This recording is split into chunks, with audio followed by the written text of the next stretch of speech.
Hello guys, let's make some mushroom cream sauce. So first I'm going to slice my mushroom into small or thin slices, and then I'm going to add some olive oil in a hot pan followed by onions and garlic. I'm going to cook this for 2 minutes, and then I will introduce my mushroom.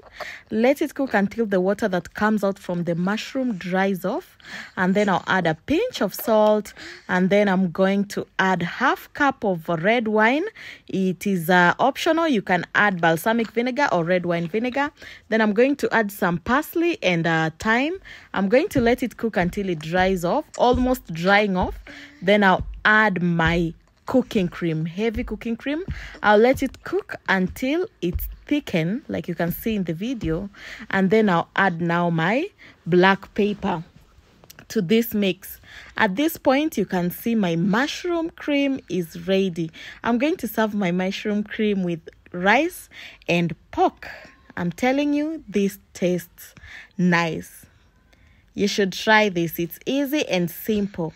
If you are a returning subscriber, thank you so much. And if you have not subscribed to my channel, please do so you don't miss these recipes.